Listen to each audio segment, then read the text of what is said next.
अस्सलाम वालेकुम, very good morning, welcome to new Pakistan. मैं हूं आपके साथ अनवर खान। नाज़रीन, आज के शो का आगाज़ एक अच्छी खबर से करेंगे। वज़ीर आज़म शहबाज शरीफ ने पेट्रोलियम मसनूआत की कीमतों में कमी की मंजूरी दे दी है। हुकूमत की जानिब से ये इकदाम आवाम को रिलीफ फराहम करने के लिए किया गया है। ज़राए के मुताबिक पेट्रोल की कीमत में रात गए 10 रुपये फ़ी लीटर कमी कर दी गई है, जिससे आवाम को सफ़र और रोज़मर्रा के अखराजात में खासी बचत होगी।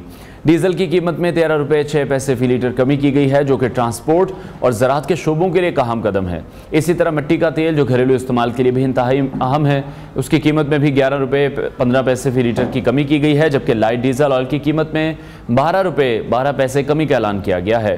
हुकूमत का ये इकदाम आवाम को महंगाई के दौर में कुछ सुकून फराहम करने की कोशिश है। इस कमी से न सिर्फ आम शहरियों बल्कि सनतों, ट्रांसपोर्ट और ज़राअत के शोबे को भी फ़ायदा पहुँचेगा। दूसरी जानिब हम देख रहे हैं कि आईनी तरमीम के मामले पर वफाकी काबीना के बाद कौमी असम्बली का इजलास कई घंटे अल्तवा का शिकार होने के बाद रात गए 12 घंटे बाद शुरू हुआ और स्पीकर कौमी असम्बली ने इजलास आज दोपहर 12:30 बजे तक मुलतवी कर दिया, जबकि वफाकी काबीना का इजलास भी आज तक मौखर कर दिया गया है। कौमी असम्बली का इजलास कल शाम 4 बजे होना था, लेकिन बाद अज़ां ये ताख़ीर का शिकार हो गया और ये 4 घंटे बाद रात 8 बजे मौखर कर दिया गया था। लेकिन 8 बजे भी इजलास शुरू ना हो सका। रात 11 बजे के बाद कौमी असम्बली का इजलास शुरू हुआ, लेकिन चंद मिनट तक जारी रहने वाले इजलास को स्पीकर कौमी असम्बली ने आज दोपहर 12:30 बजे तक मुलतवी करने का ऐलान कर दिया है। इससे कबल वज़ीर आज़म की ज़ेर सदारत वफाकी काबीना का दोपहर 3 बजे होने वाला इजलास भी ताहाल शुरू नहीं हो सका। काबीना का इजलास दिन 11 बजे तलब किया गया था, लेकिन फिर इसे 3 बजे तक मौखर कर दिया गया था, लेकिन यह शाम 5 बजे तक शुरू ना हो सका। बाद अज़ां वफाकी काबीना का इजलास भी कल तक मौखर कर दिया गया है। इस हवाले से हम आगे चलकर मजीद भी बात करेंगे एक ऐसे मौजू पर जो आमतौर पर नज़रअंदाज कर दिया जाता है, लेकिन इसका हमारी ज़िंदगियों पर गहरा असर पड़ता है। क्या आप जानते हैं कि हमारी रोज़मर्रा की ग़िज़ाएँ हमारे मिजाज को कैसे मुतासर कर सकती हैं? खुराक ना सिर्फ जिस्मानी सेहत के लिए ज़रूरी है, बल्कि यह हमारे मिजाज में भी नुमायाँ तब्दीलियाँ ला सकती है। आमतौर पर जब हम अपने मिजाज की तब्दीलियों के बारे में सोचते हैं तो हम इसे ज़ाती परेशानियों, दबाव या किसी ज़ाती मसले का नतीजा समझते हैं, लेकिन साइंस हमें यह बताती है कि हमारी रोज़मर्रा खुराक भी हमारे मिजाज में तब्दीलियों का बाइस बन सकती है। जिस तरह से हमारे खाने में शामिल कार्बोहाइड्रेट्स हैं, जो कि तवानाई फराहम करने वाले बुनियादी ग़िज़ाई अज्जा में से एक हैं, हमारे दिमाग और मिजाज पर भी असरअंदाज होते हैं। ख़ास तौर पर सादा कार्बोहाइड्रेट जैसे चीनी और रिफाइंड फूड्स जल्द हज़म हो जाते हैं और खून में ग्लूकोज की मिकदार में इजाफा करते हैं, जो कि मूड में गैर मुतवक्के तब्दीली का बाइस बन सकता है। सादा कार्बोहाइड्रेट ये चीनी और रिफाइंड खुराक में पाए जाते हैं, जैसे कैंडी, सॉफ्ट ड्रिंक्स और पेस्ट्रीज़। ये जल्द हज़म होकर खून में शुगर की सतह में इजाफा करते हैं, जिसके नतीजे में मूड में तेज़ी से तब्दीली आ सकती है। पेचीदा कार्बोहाइड्रेट ये अनाज, फलियां, नशास्ते वाली सब्जियों में पाए जाते हैं और उन्हें हज़म होने में ज़्यादा वक्त लगता है। ये मूड को मुस्तहकम रखने में मदद देते हैं। फाइबर हाजमे को बेहतर बनाता है और पेट भरे रहने का एहसास भी देता है। ये फलों, सब्जियों और सारा अनाज में पाया जाता है। इसी हवाले से हम बात करेंगे, न्यूट्रिशनिस्ट हैं डॉक्टर ज़ैनुल आबिदीन, उन्होंने हमें ज्वाइन किया है। डॉक्टर साहब, बहुत शुक्रिया आपके वक्त के लिए। सबसे पहले तो हमने ये देखा कि हमेशा से, जैसे हम ब्रेक में भी बात कर रहे थे, कि बात की जाती है वज़न को कम करने के हवाले से, हम कीटो डाइट की बात कर लेते हैं। ये हमारी कोशिश सिर्फ ये होती है कि कोई बैलेंस फूड रख के हम अपनी रोज़मर्रा की जो रूटीन है, अपनी जो जिस्म है, उसको बेहतर रख सकें। लेकिन मूड्स पर कभी भी बात नहीं हुई, तो ये खाने जो हैं ये हमारे मूड्स पर किस तरह से असरअंदाज होते हैं? देखिए, बहुत शुक्रिया सबसे पहले कि आप लोगों ने इतना अच्छा टॉपिक चूज़ किया, क्योंकि आजकल खुराक से पेट भरना, कब खाना है, कितना खाना है, इससे लोग बाहर ही नहीं निकलते। पाकिस्तान में क्या पूरी दुनिया में 4% पॉपुलेशन है आजकल एंजाइटी, डिप्रेशन का शिकार है। लेकिन जब हम उसका कोई कॉज ढूंढने जाते हैं तो हम मुआशी, माशरती, अज़वाजी और समाजी वजूहात के पेश नज़र कहते हैं कि इस वजह से होगा, खुराक के साथ इसका ताल्लुक ही नहीं है। अगर हम खुराक के साथ इसका ताल्लुक देखें तो 80% आपकी फूड आपकी हेल्थ के ऊपर इफेक्ट करती है, स्पेशली मेंटल हेल्थ के ऊपर। लेकिन अनफॉर्चुनेटली हम लोग समझते हैं कि सिर्फ हमारी जो फिजिकल हेल्थ है वो डिपेंड करती है हमारी खुराक के ऊपर, कि हमने खाना कम कर दिया, वज़न कम हो गया, खाना ज़्यादा कर दिया, वेट ज़्यादा हो गया। लेकिन आपकी जो मेंटल हेल्थ है वो ट्रिगर होती है आपकी फूड के साथ। देखिए, यहाँ पे समझना एक बेसिक साइंस का रूल है, एक सिंपल कार्बोहाइड्रेट्स और कॉम्प्लेक्स कार्बोहाइड्रेट्स। हमारे ब्रेन की ना एक ही फूड है, वो है ग्लूकोज। आपका सारा जिस्म बगैर ग्लूकोज के रह सकता है, लेकिन दिमाग नहीं रह सकता। और अनफॉर्चुनेटली हम क्या करते हैं, कीटो डाइट पे चले जाते हैं, मीठा कम कर देते हैं, या हम कोई वीडियो देखी, क्या हमने खाना पीना बंद कर दिया, मीठा बिल्कुल छोड़ दिया। अब ब्रेन की एक ही फूड है, क्योंकि ब्रेन हमारा एक पावर हाउस है पूरी बॉडी का। जब पावर हाउस को आप सप्लाई नहीं देंगे उसकी, तो आपकी पूरी बॉडी नहीं चलेगी। अच्छा, ब्रेन की एक बड़ी खास बात है, ब्रेन सिर्फ उतना ग्लूकोज रखता है जितना उसको चाहिए, बाकी वो जिस्म में भेज देता है कि जिस्म जाने, जिस्म का काम जाने। फिर जिस्म क्या करता है, उस एक्स्ट्रा ग्लूकोज को शिफ्ट करता है जिगर के अंदर, जिगर के अलावा कन्वर्ट करता है मसल्स के अंदर। अगर ये रूटीन 1 दिन 2 दिन 3 दिन, साल 2 साल 4 5 10 साल या 12 साल तक चले जाती है, तो आपको 12 से 13 साल के बाद क्रॉनिक डिजीजेस होना शुरू हो जाती हैं, मोटापा, शुगर, हाई कोलेस्ट्रॉल, दिल के अमराज। और हम कहते हैं कि 10 साल पहले मैं बहुत फिट था, मुझे कोई मसला नहीं था, अचानक ये मसला हो गया। ये अचानक मसला नहीं हुआ कि आपने 10-12 साल अपनी रूटीन सेम रखी है, आपने अपने बॉडी को, अपने ब्रेन को ज़रूरत से ज़्यादा ग्लूकोज दी है। अब यहाँ पे जो बेसिक डिफरेंस है मीठी चीनी का है और फीकी चीनी का है। अब जब भी परहेज़ का लफ्ज़ सुनते हैं लोग कहते हैं कि मैंने चीनी छोड़ दी है, मैंने गुड़ छोड़ दिया है, मैंने जो शहद है वो छोड़ दिया, मैंने सारी मीठी चीज़ें छोड़ दी हैं। लेकिन एक चीनी वो भी है जो आपकी रोटी और चावल के अंदर है, लेकिन उसका टेस्ट फीका है। हम लोग क्या करते हैं, उसका परहेज नहीं करते, बल्कि हम फीकी चीनी का कर देते हैं। अल्टीमेटली जो फीकी चीनी है उसकी कंजप्शन पाकिस्तान में ज्यादा है, क्योंकि वो स्टेपल फूड है, गंदम और चावल ज्यादा खाया जाता है। अब हम बात कर रहे हैं मूड स्विंग्स की। मूड स्विंग्स क्यों होते हैं? अब देखें, हमारे गट हेल्थ जो है ना बहुत ज़रूरी है हमारे मूड को बेहतर करने के लिए। अल्लाह ताला ने हमारे जिस्म के अंदर एक फैक्ट्री लगाई है, उस फैक्ट्री को कहते हैं गट। उसके अंदर जो मुलाजमीन है वो है कुछ बैक्टीरिया। अल्लाह ताला ने हमारी ड्यूटी लगाई है कि आपने इन मुलाजमीन को तनख्वाह के तौर के ऊपर फाइबर देना है। अब फाइबर देना और उसको जगह देना, जगह हमने दे दी अपने स्मॉल इंटेस्टाइन के अंदर। अब उनकी जो मजदूरी है वो है फाइबर। अगर आप उस मुलाजम को उसकी मजदूरी फाइबर नहीं देंगे, वो सही तरीके से काम नहीं करेगा, बिल्कुल वो सही तरीके से काम नहीं करेगा, तो अल्टीमेटली उसका काम क्या है, खाने को तोड़ना, खाने को टिकाने लगाना और खाने को जज़ब करना। जब आप उसको फाइबर नहीं देंगे वो अपने 3 काम नहीं करेगा।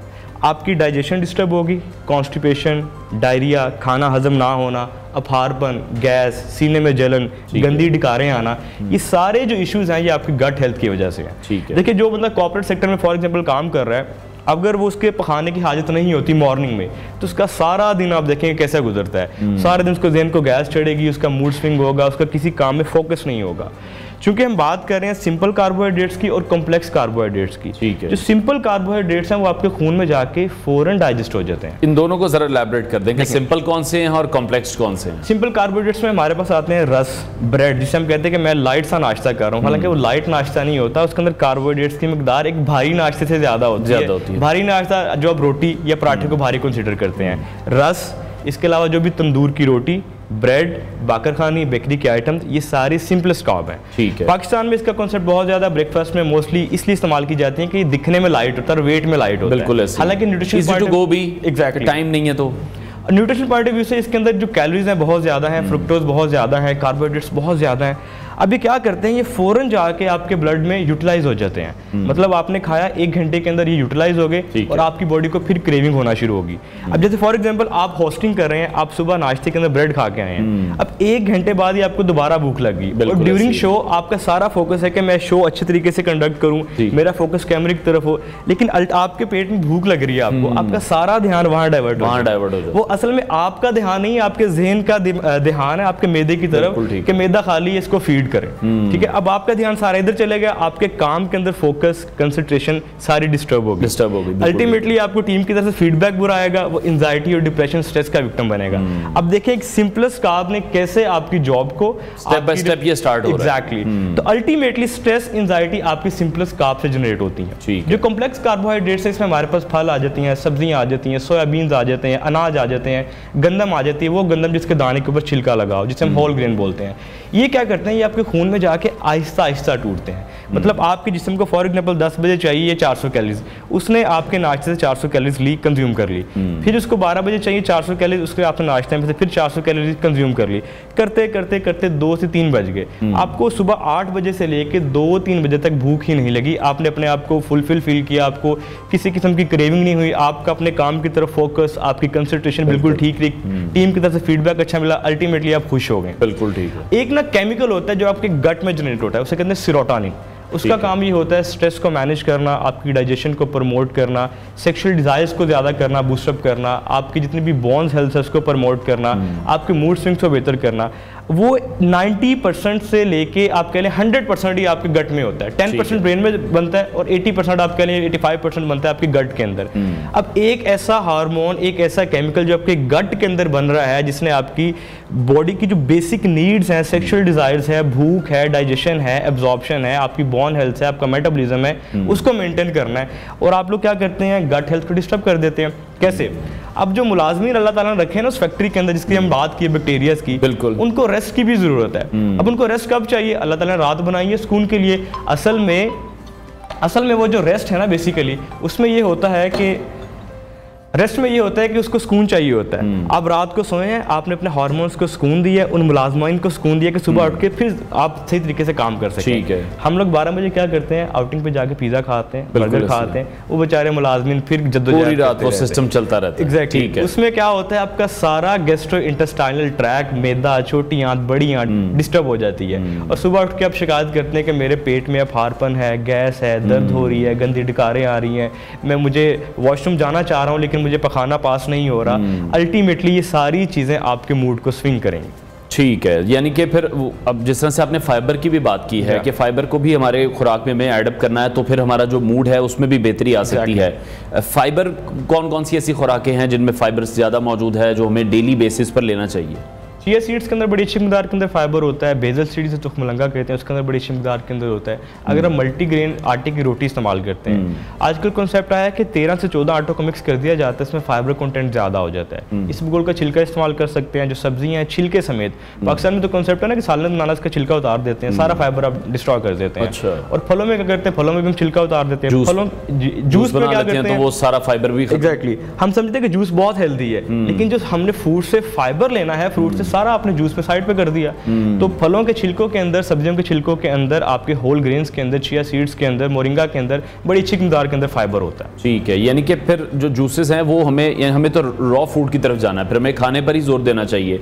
बट सब्जियों में मैं ये जरूर पूछना चाहूंगा कि हमारे यहाँ जो कुकिंग का रिवाज है, जितना हम उन सब्जियों को कुक कर लेते हैं, उसका कोई फायदा रह जाता है या नहीं रह जाता? देखिए, इसमें अगर आप किसी फूड टेक्नोलॉजिस्ट की राय ले लेना तो वो ऑथेंटिक राय हो जाएगी, क्योंकि हर जो भी आपके फूड के अंदर न्यूट्रिशन है ना, प्रोटीन है, कार्बोहाइड्रेट्स है, फैट है, वो एक स्पेसिफिक टेम्परेचर के ऊपर जाके डीनेचर हो जाते हैं। हमारे यहाँ कॉन्सेप्ट ये है कि हाँ जी, घर में गेस्ट आए, फ़ौरन आपने कम टाइम के अंदर गैस बिल्कुल ज़्यादा कर दी, टेम्परेचर आप इंटेंसिटी पे ले गए हैं, हाई कर दिया है, जितने भी प्रोटीन्स होती हैं या कुछ एसेंशियल फैटी एसिड होते हैं, वाइटामिन होते हैं, वो डीनेचर हो जाते हैं। क्योंकि हमें टेस्ट में मज़ेदार अगला होता है सालन, तो हम इस चीज़ को फॉर ग्रांटेड लेते हैं कि टेस्ट अच्छा है, बाकी सारी चीज़ें मिस करवाएं। ठीक है। अच्छा, अब कौन सी ऐसी ग़िज़ाएं हैं, जैसे कि अगर हम ब्रेकफास्ट से स्टार्ट करें, ब्रेकफास्ट है, हमारा स्नैक टाइम भी है, लंच भी है, फिर एक स्नैक टाइम भी आता है शाम में, फिर डिनर आता है, कि फिर वो मूड हमारा बड़ा बैलेंस रहे?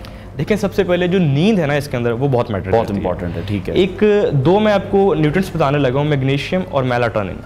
जिस बंदे की बॉडी के अंदर इसकी डेफिशिएंसी होती है ना, उसकी नींद बहुत डिस्टर्ब हो जाती है, इंसोम्निया का पेशेंट हो जाता है।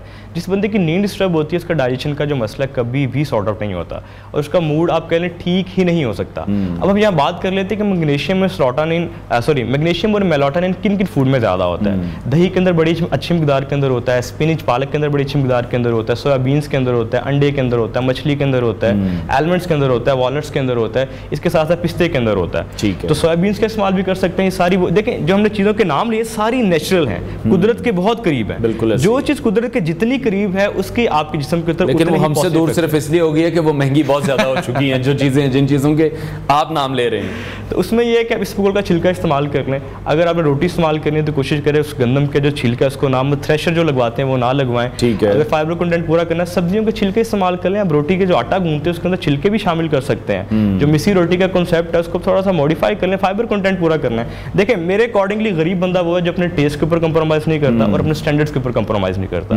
तो आजकल लोग क्या करते हैं कि रोटी के अंदर हम क्यों डालें जी सब्जियों के छिलके, ऐसे तो ये तो गरीब लोग करते हैं। देखिए, आपको फाइबर से कंसर्न है, आपको अपने स्टैंडर्ड से कंसर्न नहीं होना चाहिए। तो गरीब वो बंदा है जो अपने टेस्ट के ऊपर कंप्रोमाइज नहीं करता, स्टैंडर्ड्स पे कंप्रोमाइज नहीं करता। ठीक है। अच्छा, जिस तरह से हम बात करें, ऑब्वियसली नींद पर भी, हमारे मिजाज पर भी खुराक का बहुत ज़्यादा असर पड़ता है और ये दोनों चीज़ें बहुत ज़्यादा इंपॉर्टेंट है। अगर नींद भी हमारी सही नहीं आ रही है तो फिर अगले दिन का भी जो साइकिल है वो बड़ा डिस्टर्ब हो जाता है। रात को स्पेसिफिकली क्या करना चाहिए, क्योंकि डिनर टाइम, जैसे कि आपने खुद भी बताया कि हम 12 बजे के बाद बहुत लेट खाने खाते हैं, बेस्ट टाइम कौन सा है डिनर का? देखिए डिनर का बेस्ट टाइम ये है कि आप अपने बेड टाइम से 4 घंटे पहले खाना पीना बंद कर दें। अच्छा, ठीक है, उसमें ये है कि आपने जो लास्ट मील लिया है उसको भी डाइजेस्ट होने में टाइम लगता है। अब आपने प्रोटीन लिया है, उसको 3 से 4 घंटे लगने डाइजेस्ट होने में। तो हमारे यहाँ तो डिनर में जब तक मीट ना हो तो हमारा कंप्लीट ही नहीं होता। बिल्कुल ऐसे। तो एसिडिटी का मसला इसलिए होता है कि आप खाना हजम नहीं होता, वो आपके मैदे में पड़ा रहता है, जो आपकी एसिड है वो आपके स्टमक में रिलीज होता रहता है, अल्टीमेटली उस पर रिफ्लक्स की फॉर्म होगी तो ऊपर आना शुरू हो जाता है। तो 4 घंटे कम से कम आपने सोने से पहले अपना मील खत्म कर देना। ठीक है। और कुछ ऐसी फूड्स हैं जो आपने बेड टाइम से पहले नहीं लेनी, जिसमें आप बहुत स्मोकिंग करते हैं, अल्कोहल का कंजप्शन करते हैं, वो नहीं करना आपने। माल्टा नहीं खाना आपने, टमाटर नहीं खाना आपने, कोई भी कॉफ़ी या टी की कंजप्शन नहीं करनी, क्योंकि इनमें ये होता है कि एसिडिक नेचर होती है और इनके अंदर कैफीन की थोड़ी सी अमाउंट ज़्यादा होती है, तो अल्टीमेटली आपको नींद को डिस्टर्ब करती है। ठीक है। अच्छा, ये बड़ा वैसे मुश्किल काम आप बता रहे हैं कि 4 घंटे पहले सोने से, बेड पर जाने से पहले आपने अपना जो डिनर है उसको खत्म कर लेना है। दूसरी तरफ जो सैलड्स हैं वो हम ले सकते हैं रात के टाइम पे, उसका तो कोई इशू नहीं है। देखिए सैलड के अंदर होता है फाइबर, हम फाइबर की बात कर चुके हैं। फाइबर ने आहिस्ता आहिस्ता डाइजेस्ट होना है। ठीक है। अगर आपने रात के खाने के अंदर ले लिया तो आहिस्ता आहिस्ता डाइजेस्ट होगा, तो अल्टीमेटली आपकी जो फौज है आपके गट के अंदर काम कर रही है वो सारी रात फिर काम पे लग जाएगी। यानी कि फिर बेस्ट टाइम है कि आप लंच में ले लें, उसका ज्यादा फायदा। ठीक है। और जो हमारा स्नैक टाइम है, जैसे कि हम 12 बजे कह देते हैं स्नैक टाइम है, या शाम के 4-5 बजे है, स्नैक टाइम में क्या चीजें हमें यूटिलाइज करनी चाहिए? नट्स तो हमारे पास बड़ा अच्छा सोर्स है एसेंशियल फैटी एसिड्स का और हेल्दी फैट्स का, तो उसका बेस्ट टाइम है कि आप उसको स्नैक्स के अंदर कंज्यूम कर लें। अगर आपने फ्रूट कंज्यूम करने हैं तो आप वो मिड मॉर्निंग में कर लें, यानी कि अपने दोपहर सुबह के ब्रेकफास्ट और दोपहर के खाने के दरमियान, और जो नट्स हैं वो दोपहर के खाने के और रात के खाने के दरमियान कंज्यूम करें। ठीक है। अच्छा, आजकल सोशल मीडिया पर मैं काफ़ी वीडियोस देख रहा हूँ जिसमें सीड्स के हवाले से, जैसे कि भी आपने चिया सीड की बात की है, उसमें और बहुत से ऐड हैं, जैसे आई गेस सनफ्लावर सीड हैं, फ्लैक्स सीड हैं, इस तरह के ये जो सीड्स हैं ये कितने इंपॉर्टेंट हैं अगर हम इनको ब्रेकफास्ट में ओट्स के साथ इस्तेमाल करते हैं? तो देखें बहुत सारे लोग कहते हैं कि हम अफोर्ड नहीं कर सकते, तो अल्लाह ताला ने फूड की डिस्ट्रीब्यूशन बड़े खूबसूरत तरीके से की है। अमीरों के लिए भी सोर्सेज हैं और जो वो लोग अफोर्ड नहीं कर सकते उनके लिए भी आपके पास फूड सोर्सेज अवेलेबल हैं। ठीक है। सीड्स हैं उसके अंदर भी आपके पास हेल्दी फैट्स हैं, ओमेगा 3 है, ओमेगा 6 है, और विटामिन और मिनरल्स की बड़ी अच्छी अमाउंट उसके अंदर है। तो वो लोग जो नट्स अफोर्ड नहीं कर सकते वो सीड अफोर्ड कर लें। और बाकी ये कि सीड्स के अंदर कुछ आपके पास हार्मोनल थेरेपीज होती हैं, जैसे वो फीमेल जिनको PCOS का मसला है वो सनफ्लावर सीड यूज़ करती हैं, फ्लैक्स सीड जिसे अलसी के बीज बोला जाता है, कद्दू का बीज इस्तेमाल करती हैं, सफ़ेद तिल इस्तेमाल करती हैं, तो उनकी बॉडी के जो हार्मोन इम्बैलेंस का मसला काफ़ी हद तक बेहतर हो जाता है। ठीक है, बहुत शुक्रिया। न्यूट्रिशनिस्ट डॉक्टर ज़ैनुल आबिदीन हमारे साथ इन कॉन्वर्सेशन थे। नाज़रीन, welcome back to new Pakistan. और अब हम आपको एक ऐसी खातून से मुतारिफ करवाने जा रहे हैं जो कि ना सिर्फ एक माहिर डॉक्टर हैं बल्कि कोपैमाई की दुनिया में भी अपनी शनाख्त बना चुकी हैं। 47 साल डॉक्टर शाहिदा आफरीदी ने अपनी ज़िंदगी में एक और बड़ा कारनामा अंजाम दिया है, और वो है 8035 मीटर बुलंद गैशोबर्म 2 की चोटी को सर करना। ये चोटी दुनिया की उन 14 चोटियों में शामिल है जो 8000 मीटर से बुलंद हैं, और इन्हें सर करना किसी भी कोपैमा के लिए एक बड़ा एजाज़ होता है। डॉक्टर शाहिदा आफरीदी का ताल्लुक़ खैबर पख्तूनख्वा के तारीखी ज़िला खैबर अंडी कोतल से है। वो गायनेकोलॉजिस्ट हैं और दुबई में 10 साल प्रैक्टिस करने के बाद अपने ख़ानदान के हमरा पाकिस्तान वापस आई हैं। यहाँ वापस आकर उन्होंने इस्लामाबाद और रावलपिंडी में दोबारा अपनी तिब्बी प्रैक्टिस शुरू की। दिलचस्प बात यह है कि बचपन में डॉक्टर शाहिदा को कोपैमाई का कोई शौक़ नहीं था। ज़माना तालिब इल्मी में उनका ख्वाब था कि वो डॉक्टर बने, और इस ख्वाब को पूरा करने के लिए उन्होंने दिन रात मेहनत की। लेकिन कोपैमाई का शौक़ उन्हें ज़िंदगी के बाद के मराहिल में हुआ, और उन्होंने अपनी मेहनत और अज़्म से न सिर्फ इस मैदान में कदम रखा बल्कि कामयाबियाँ भी हासिल की। डॉक्टर शाहिदा आफरीदी का इस हवाले से कहना है कि उनके वालिदैन ने उनकी तालीम और करियर के हर मरहले पर उनका भरपूर साथ दिया, जिसकी बदौलत उन्हें आगे बढ़ने का मौका मिला।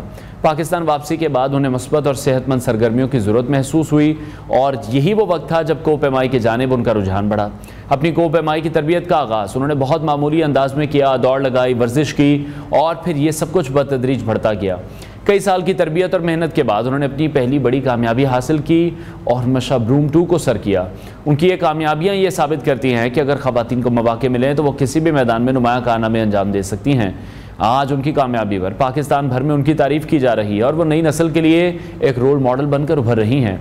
मुमताज़ खातून कोपैमा नाइला कियानी ने भी डॉक्टर शाहिदा को उनकी कामयाबी पर खराज तहसीन पेश किया है। आज हमारे साथ इन कॉन्वर्सेशन होंगी डॉक्टर शाहिदा आफरीदी, उनसे आपकी मज़ीद भी बातचीत करवाएंगे। डॉक्टर साहिबा, बहुत शुक्रिया आपके वक्त के लिए। Welcome to new Pakistan. सबसे पहले तो आपको बहुत मुबारकबाद, और इसके साथ साथ जिस तरह से आपने गैशोबर्म 2 जैसी बुलंद चोटी को सर किया है, इंतहाई मुश्किल काम है, चैलेंजिंग काम है। एक कोपैमाई का आगाज़ कैसे किया और फिर किन मुश्किलात का आपको इसमें सामना करना पड़ा? थैंक यू वेरी मच भाई फॉर इनवाइटिंग मी। जी आपने बहुत बिल्कुल सही सम अप किया कि दिस वाज वन एक्टिविटी जिसमें it was very healthy, physical activity भी मिल रही थी, डे लाइट और धूप में टाइम स्पेंड करके डिप्रेशन खत्म हो रही थी, साथ में बच्चों और फैमिली के साथ और फ्रेंड्स के साथ बॉन्डिंग भी हो रही थी, और मुझे वापस आके पाकिस्तान में ग्राउंडिंग और अपने रूट्स फिर से ले करने का बहुत अच्छा अपॉर्चुनिटीज मिल रही थी। तो that's how we got started. And फिर इसमें it's a sport, it's a of course इसमें ट्रेनिंग इसकी है, इसके सेफ्टी इक्विपमेंट्स हैं। पाकिस्तान में इतना ज्यादा इसका इक्विपमेंट अवेलेबल नहीं है, तो ये एक डिफिकल्टी थी कि इक्विपमेंट बहुत सोर्सेज से, और इसका इक्विपमेंट एक्सपेंसिव है, तो उसमें टाइम लगा और सोर्स करना बहुत मुश्किल, अलग-अलग जगहों से करने की जरूरत पड़ी। एंड लेकिन the community is very very very supportive, specially यहाँ पिंडी इस्लामाबाद में, एंड वेरी पॉजिटिव। लोग एक दूसरे को सपोर्ट करते हैं, एक दूसरे को सिखाने में बहुत हेल्प करते हैं, तो ये बहुत जबरदस्त बात थी।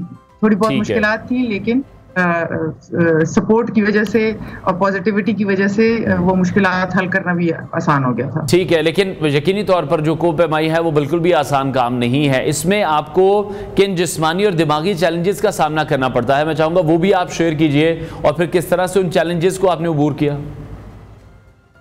जी आप सही कह रहे हैं कि एक्सट्रीम स्पोर्ट है, तो उस वजह से दिमागी और फिजिकल दोनों चैलेंजेस होते हैं। तो इसकी प्रॉपर एक्सरसाइजेस हम करनी पड़ी कि रनिंग से हमने कार्डियोवास्कुलर, हार्ट और लंग की कैपेसिटी आहिस्ता आहिस्ता इंक्रीज की। फिर जो लोअर लिम्स के लिए हमें एंकल और नी और हिप्स की मोबिलिटी और स्टेबिलिटी, उसकी एक्सरसाइजेस, तो ट्रेनर्स के साथ हेल्प वो किया, अपने जो कॉलीग्स हैं उनसे हेल्प ली, फ्रेंड्स के साथ हम सारा, बिकॉज वी आर डॉक्टर्स तो हम तो सारे हमारा डॉक्टर्स का ग्रुप था, तो हम अपने एक दूसरे के साथ वो शेयर कर रहे होते थे कि अब इससे आगे क्या करना है। और इसमें मेंटल कैपेसिटी का वाकई बहुत ज्यादा स्ट्रेंथनिंग की जरूरत थी, तो स्लोली ग्रेजुअली इंक्रीज किया। पहले हमने कहा कि ओके हमारा टारगेट है कि हम रनिंग में जैसे अपनी वो 3 किलोमीटर हम पहले रन करेंगे, फिर हमने इसको आहिस्ता आहिस्ता टारगेट को इंक्रीज किया कि अब आहिस्ता आहिस्ता 5 किलोमीटर, और इसमें ग्रुप में करने में बहुत फर्क पड़ता है। ठीक है, तो अब इस तरफ किस तरह से आना हुआ कोपेमाई की तरफ, बीइंग अ डॉक्टर, क्योंकि बिल्कुल दो अलग अलग फील्ड्स हैं और डॉक्टर्स वैसे ही इतने बिजी होते हैं, उनकी जो लाइफ है वो भी इतनी हेक्टिक होती है, तो उसमें से किस तरह से टाइम आपने निकाला, कैसे मैनेज किया? कि डॉक्टर्स की लाइफ में स्ट्रेसेस बहुत ज़्यादा होते हैं, और उन स्ट्रेसेस को अगर हम डिसिपेट नहीं करेंगे, और वो नहीं तो वो फिर स्ट्रेस बिल्डअप करते रहते हैं और आपको मेंटली आपको टॉर्चर में रखते हैं। तो उसमें बेस्ट तरीका वाज कि नेचर में बाहर जाएं और धूप में, और पाकिस्तान इज़ ब्यूटीफुल माशाल्लाह। पाकिस्तान स्पेशली जब दुबई से हम वापस आए, तो पाकिस्तान की ग्रीनरी, पाकिस्तान की खूबसूरती, पाकिस्तान के पहाड़ देख के तो टोटली गॉट हुक्ड ऑन, कि फिर से ऑफ कोर्स बचपन से देख रहे थे, लेकिन फिर से एज एन अडल्ट देखना, तो वो सारा क्योर कर देता है आपको। नेचर में आप टाइम गुजारे, आपको सब क्योर कर देता है। लेकिन अपने लिए टाइम निकालना इसलिए भी जरूरी है कि अगर हम ये नहीं करेंगे तो we will start suffering, and we won't be able to, I won't be able to be a good doctor to my patients, a good mother to my daughter, and a good spouse to my husband। तो मैं जब खुश होंगी, मैं सब और healthy होंगी, मैं सबका ख्याल रखूंगी। ठीक है, और डॉक्टर साहब आप किस तरह से समझती हैं मसरूफ पेशा वराना जिस तरह से ज़िंदगी है डॉक्टर्स की हम डिस्कस भी कर रहे हैं, फिर कोपेमाई जैसा शौक जिसको भी बहुत ज़्यादा टाइम चाहिए, क्योंकि ये भी जान जोखों में डालने वाला एक काम होता है, इन दोनों चीज़ों को किस तरह से आपने मैनेज किया, किस तरह से बैलेंस रखा? क्योंकि बहुत से ऐसे लोग हैं जो करना तो चाहते हैं, लेकिन अगर हम कहें ना कि एक टाइम की डिवीज़न वो नहीं निकाल पाते हैं, वो अपने टाइम स्केड्यूल को उस तरह से बांट नहीं पाते हैं, वो किस तरह से आपने किया? तो हम अपनी सारी जो मैं और मेरे दोस्त जिनके साथ हम कर रहे होते थे, हम सारे वीकेंड्स पे हमेशा अपने और फैमिली को साथ ले जाने से ये एडवांटेज होता था कि वो लेफ्ट आउट फील नहीं करते थे, और उनके साथ भी बॉन्डिंग टाइम मिल जाता था। सो एज अ फैमिली करना और वीकेंड्स पे करते थे, और जैसे मैं काम खत्म करके आती थी तो उनको साथ ले जाके रनिंग और वॉक के लिए लेके जाती थी, तो इससे बहुत फर्क पड़ा कि जब मैं काम खत्म करके आई हूँ तो अगर मैं सिर्फ थकी हुई बैठ जाऊँ, टीवी देखना स्टार्ट कर दूं या मोबाइल पे स्क्रॉलिंग करूं, वो मुझे और थका देता था, बजाय इसके कि मैं बाहर जाऊं, बाहर जाऊं और फ्रेश हवा में सांस लूं और पार्क तक जाऊं। मेरी बेटी पार्क में मेरे साथ वॉक करती थी, मेरे हस्बैंड मेरे साथ करते थे जब हम रनिंग कर रहे होते थे, तो उससे हम एक्चुअली एनर्जाइज हो जाते थे। ठीक है। अच्छा, को-ऑप-एम-आई में हमने ये भी देखा कि आपने अपने वालिदैन की सपोर्ट के बारे में बहुत जिक्र किया। आपके ख्याल में वालिदैन की हिमायत कितना मैटर रखती है किसी भी लड़की के ख्वाबों को अगर पूरा करना है तो? बहुत ज़्यादा। मैं डॉक्टर बनने में मेरे पेरेंट्स ने, मेरी मदर ने, मेरे फादर ने बहुत ज़्यादा सपोर्ट किया। अगर वो सपोर्ट ना करते तो आप एजुकेशन बिल्कुल भी एजुकेशन ना मैं पूरा कर पाती, और एजुकेशन दरवाजे खोलती है, और मतलब वंस यू आर एजुकेटेड तो फिर जो आपका दिल करे वो आप अचीव कर सकते हैं। ठीक है। और आपके ख्याल में आप ये समझते हैं कि पाकिस्तानी जो ख़वातीन को हम देख रहे हैं को-ऑप-एम-आई जैसे खेलों में आगे बढ़ने के लिए, अगर हम माशरती बात करें, माशरे की बात करें या ख़ानदान की बात करें, तो उतनी हिमायत मिलती है लड़कियों को जितनी मिलनी चाहिए? बहुत ज़्यादा, डेफिनेटली बहुत सपोर्ट चाहिए। एंड मे बी पाकिस्तान में we are a little overprotective towards girls and women, and लेकिन आहिस्ता आहिस्ता चेंज हो रहा है। और दूसरा, पाकिस्तान में देखें, दुनिया की मोर देन 50% हमारी पॉपुलेशन जो है वो यंग लोग हैं, तो यंग लोगों की वजह के साथ हम इतनी सारी चीज़ें, because of them they can be our strength, उनको हम चेंज कर सकते हैं। और 52% हमारी पॉपुलेशन ख़वातीन है, तो बिग चेंज हो सकता है, उनका बड़ा तब्दीली आ सकती है उनकी वजह से और उनको सपोर्ट करने की वजह से। और अभी वाकई बहुत सपोर्ट मिल रही है, ख़वातीन बहुत हर चीज़ में आगे आ रही हैं। इंशाल्लाह slow and study her cheese improve की जा सकती है और बेहतर से बेहतर की जा सकती है। ठीक है। और को-ऑप-एम-आई के हवाले से आप ये समझती हैं कि पाकिस्तान में बेहतर काम हो रहा है? जिस तरह से प्रोग्राम के शुरू में भी आपने कहा कि उस तरह से जब हम इक्विपमेंट की बात करते हैं, फैसिलिटीज़ की बात करते हैं, तो वो काफ़ी कम है, इस पर काम होना चाहिए। डेफिनेटली, जिसकी बहुत ज़रूरत है। अभी एक ट्रेनिंग स्कूल खुला है को-ऑप-एम-आई के लिए, और 1-2 ट्रेनिंग स्कूल्स की ज़रूरत है। जो हमारे को-ऑप-एम-आई हैं, जो प्रोफेशनल को-ऑप-एम-आई हैं, उनकी इंश्योरेंसेस होनी चाहिए, ज़रूर इंश्योरेंस की फैसिलिटी उनके लिए सेटअप करनी चाहिए। दूसरे, रेस्क्यू मिशंस को और ज़्यादा ऑर्गेनाइज करने की ज़रूरत है। जैसे हम इन मिशंस पे जब हम मिलते हैं, अपने एक्सपीडिशंस पे नेपाल के क्लाइंबर्स से मिलते हैं, तो वो हमें बता रहे होते हैं कि उनके हर क्लाइंबर के लिए इंश्योरेंस की फैसिलिटीज अवेलेबल हैं, उनके रेस्क्यू के लिए हेलीकॉप्टर्स हमेशा अवेलेबल होते हैं। तो ये चीज़ें हम पाकिस्तान में बिल्कुल अवेलेबल कर सकते हैं और ज़्यादा बेहतर कर सकते हैं अभी आहिस्ता आहिस्ता। ठीक है। और आप क्या समझते हैं कि एक्सरसाइज की अगर हम बात करते हैं या हम डाइट की बात करते हैं, कितनी इंटेंस एक्सरसाइज की फिर ज़रूरत होती है? क्योंकि आसान काम तो नहीं है पहाड़ों पर चढ़ना। बिल्कुल, डेफिनेटली पूरी ट्रेनिंग की ज़रूरत है और उसके लिए डाइट प्लान और सब कुछ सीखने की ज़रूरत थी। हमने कार्ब्स के बारे में सीखा, हमने प्रोटीन्स के बारे में सीखा, और ये मेडिकल बैकग्राउंड के लिए की वजह से ज़्यादा इजीली समझ में आया और ज़्यादा इजीली हमने और जल्दी जल्दी ग्रास्प किया। तो और ट्रेनिंग की भी बहुत इंटेंसिटी की ज़रूरत होती है, लेकिन आहिस्ता आहिस्ता आहिस्ता बिल्डअप करने की ज़रूरत होती है ताकि कोई वो ना हो, इंजरी ना हो। और लेकिन माशाल्लाह इतना अब तो नॉलेज ओवरलोड अवेलेबल है यूट्यूब पे, और इवन पाकिस्तान में हमारे इतने अच्छे ट्रेनर्स अवेलेबल हैं। सो डेफिनेटली दोनों की ट्रेनिंग की और डाइट के बगैर, जस्ट मैं यही एडवाइस अपने जो मैंने ट्रेनिंग और वो की, एग्जैक्टली यही एडवाइस अपने पेशेंट्स को भी दे रही होती हूँ कि वो अपनी डाइट का कैसे ख्याल रखेंगी और एक्सरसाइज का कैसे ख्याल रखेंगी। उसी को हमने थोड़ा सा मल्टीप्लाइड बाय 10 किया। ठीक है। तो डॉक्टर साहब, आने वाले वक्त में अब आपके मजीद को-ऑप-एम-आई के क्या मंसूबे हैं और कौन सी बुलंद चोटी को सर करने का इरादा रखती हैं आप? इंशाल्लाह भाई, this is a very healthy activity, तो डेफिनेटली कंटिन्यू टू रखना है इसमें, इसके साथ अटैच भी रहना है।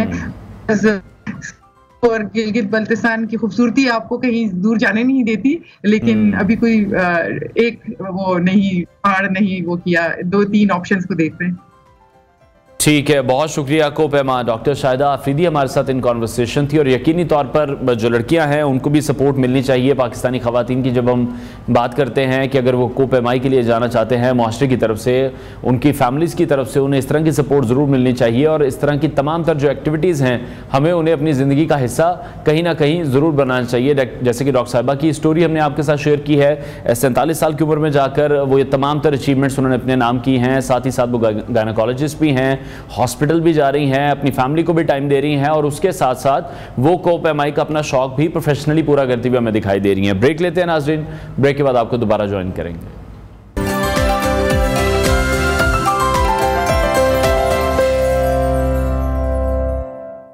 Welcome back to new Pakistan. में बात करेंगे क्रिकेट के हवाले से पाकिस्तान के लेजेंडरी क्रिकेटर यूनुस खान के हालिया बयान पर, जिसमें उन्होंने कौमी टीम के कप्तान बाबर आजम को एक दिलचस्प मशवरा दिया है। साथ ही आपको देंगे चैंपियंस कप के ताज़ा तरीन मैचेस की अपडेट्स भी। गुज़श्ता रोज़ कराची में प्रेस कॉन्फ्रेंस के दौरान साबिक कप्तान यूनुस खान ने कहा कि बाबर आजम 15,000 रन बना सकते हैं, लेकिन इसके लिए उन्हें कप्तानी छोड़कर अपनी क्रिकेट पर ज़्यादा तवज्जो देनी होगी। यूनुस खान ने विराट कोहली की मिसाल दी कि वो कप्तानी छोड़ने के बाद बेहतर परफॉर्म कर रहे हैं। उन्होंने कहा कि बाबर आजम को भी इसी रास्ते पर चलना चाहिए ताकि वो अपनी बेहतरीन कारकर्दगी दिखा सकें।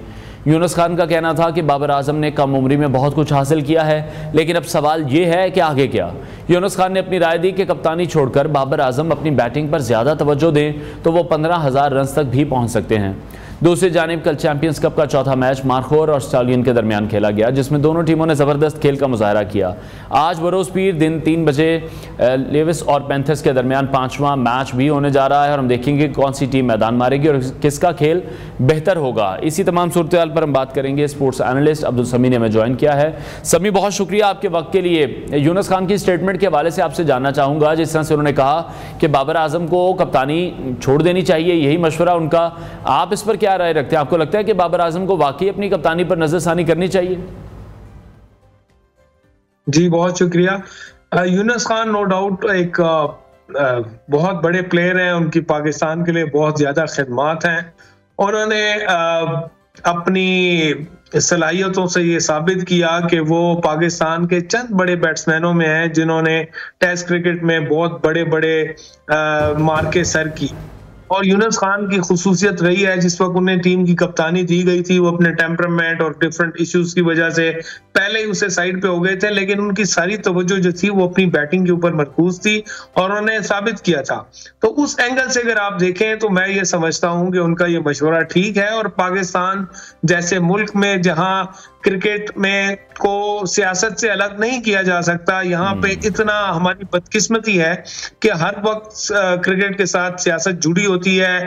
एक वक्त में टीम के अंदर ग्रुप्स होते हैं, डिफरेंट लॉबीज होती हैं, वो काम कर रही होती हैं। तो इस वक्त भी इसी तरह की सूरत हाल है, जिसका डायरेक्ट जिम्मेदार मैं क्रिकेट बोर्ड को समझता हूं कि हंसती भसती को उजाड़ दिया गया। कप्तान अपना सही काम कर रहा था, कॉम्बिनेशन बना हुआ था, उसके बाद अब आप आके कहा कि जी आपने शिकस्त खाई है तो हम आपको हटाते हैं। फिर एक चेयरमैन ने कहा हम इसको लगाते हैं, फिर उन्होंने कहा हम इसको हटाते हैं। तो आपने सबको इस दौड़ में शामिल कर दिया है। उससे क्या हुआ कि ना सिर्फ टीम की परफॉर्मेंस मुतासिर हुई, बल्कि खिलाड़ियों की इंडिविजुअल परफॉर्मेंसेस भी आपने देखा। बड़ी मुश्किल से अभी हमने देखा है कि चैंपियंस कप में बाबर जो है थोड़ा सा रिदम वापस हासिल करते हुए नजर आ रहे हैं। का जो कहा जाता है और जो हम देखते हैं वो डायरेक्टली यही वजह है कि वो कप्तानी की जंग और क्रिकेट की सियासत और टीम की जो लॉबिंग है उसने इस चीजों पे गहरा असर डाला है। तो इस लिहाज से यूनुस खान का मशवरा बिल्कुल ठीक है। बाबर दुनिया के एक बेहतरीन खिलाड़ी हैं, तीनों फॉर्मेट्स में उन्होंने साबित किया, उनके अंदर तमाम सलाहियतें मौजूद हैं। और अगर वो इन चीजों के ऊपर फोकस रहे तो नो डाउट वो 15,000 रन करने की पूरी सलाहियत रखते हैं। ठीक है, लेकिन अच्छा अक्रॉस दी बॉर्डर हम देखते हैं जो सबसे ज्यादा कंपैरिजन बाबर का और विराट का किया जाता है। मैं नहीं इस पर कोई भी कमेंट करूंगा कि वो कंपैरिजन ठीक है या नहीं ठीक है, लेकिन मिसाल यहां पर भी हमने देखा कि विराट कोहली की दी यूनुस खान ने भी, कि उन्होंने भी जब कप्तानी छोड़ी तो उनकी भी कारकर्दगी बेहतर होगी। तो आप इससे भी इत्तेफाक कर सकते हैं कि अगर बाबर ऐसा कर सकते हैं तो जो इंडिविजुअल परफॉर्मेंस की बात तमाम एनालिस्ट करते हैं, तमाम लोग करते हैं, वो बाबर की बेहतर हो सकती है। बिल्कुल जी, एक तो कंपैरिजन के ऊपर भी थोड़ी सी बात आप हमें जरूर करनी चाहिए। देखें जो इंडिया की क्रिकेट हमसे बहुत आगे चली गई है। एक तो उन्होंने अपने क्रिकेट से सियासत को बिल्कुल अलग रखा हुआ है, सिवाय इसके कि जो पाकिस्तान आना जाना होता है उसमें उनको गहरी सियासत शामिल है। अदरवाइज जो टीम के अंदर है उनकी कोई लॉबिंग नहीं होती, कप्तान के पास पूरी अथॉरिटी होती है और उसको फ्री हैंड दिया जाता है, उसका सिलेक्शन में उसकी राय जानी जाती है। उसके बाद ऐसा माहौल फराहम किया जाता है कि आपको वहां के खिलाड़ी एक तो नीचे डोमेस्टिक से इतने बेहतरीन तैयार होके आते हैं, फिर ऊपर जब उनको मौका मिलता है तो वो ये पता ही नहीं चलने देते कि नए प्लेयर्स हैं या ये टीम में कब से खेल रहे हैं। तो कोहली को एक तो माहौल जबरदस्त मिला, उनको पूरा वो समझते हैं कि उनको सपोर्ट ऐसे हासिल रहे। इवन जब रोहित कप्तान थे तो रोहित ने उनको पूरा बैकअप किया और इसी तरह कोहली उनको पूरा सपोर्ट करते थे, उनको कप्तान पूरा मानते थे, उनको रिस्पेक्ट देते थे। तो ये माहौल जब होता है तो फिर आप अपनी आपका कॉन्फिडेंस बढ़ता है, आप अपनी पूरी सलाहियतें जो है सामने लाते हैं। हमें यहाँ पे ये मैं इस चीज से लोग बाबर के ऊपर बहुत ज्यादा तनकीद करते हैं, लेकिन बदकिस्मती से हम इन चीजों में फुकदान रहा है और हम ये माहौल उनको फराहम नहीं कर सके। तो कंपैरिजन तो मैं आपको इस हवाले से हम जरूर इस पे बात होनी चाहिए कि दोनों का बड़ा हुआ है, लेकिन नो डाउट कोहली बड़े प्लेयर हैं, बाबर से उनको ये एज जरूर लोग कहते हैं और देखा जाता है कि वो एक मैच विनिंग प्लेयर हैं कोहली, और वो जब उनके ऊपर जिम्मेदारी आती है तो वो लंबी बात करते हैं और वो एंड तक जाते हैं और वो टीम की फतह में किरदार अदा करते हैं। इस चीज में नो डाउट थोड़ा सा लैग कर रहे हैं बाबर, लेकिन इंसान ग्रेजुअली इंप्रूव करता है और आप उस तरफ जब जा रहे होते हैं और जब ये सियासी चीजें आ जाती हैं आप उन पे फोकस हो जाते हैं तो फिर आप अपनी परफॉर्मेंस से और इन चीजों से दूर हो जाते हैं। ठीक है। अच्छा, यूनुस खान ने यह भी कहा कि खिलाड़ियों को बातें कम करनी चाहिए, खेल पर ज्यादा तवज्जो देनी चाहिए। ये तो होना भी चाहिए, लेकिन मौजूदा खिलाड़ियों के बारे में आपकी क्या राय है? आपको लगता है कि वो ऐसे ही कर रहे हैं, ज्यादा बातों की तरफ ध्यान नहीं है या पॉलिटिक्स की तरफ ध्यान नहीं है विद इन द टीम, खेल की तरफ ज्यादा ध्यान है उनका? यूनुस खान के आप देखें, मैं फिर ये कहना चाहूंगा कि जो बात कर रहे हैं वो देखा जाए, देखो इंसान अपने किरदार से साबित करता है ना। तो यूनुस उन्होंने अपने किरदार से साबित किया था, वो बोलते कम थे, वो सुपर फिट थे, वो कभी अनफिट नहीं होते थे, वो अपनी गेम के ऊपर फोकस रहते थे और वो रिजल्ट देते थे।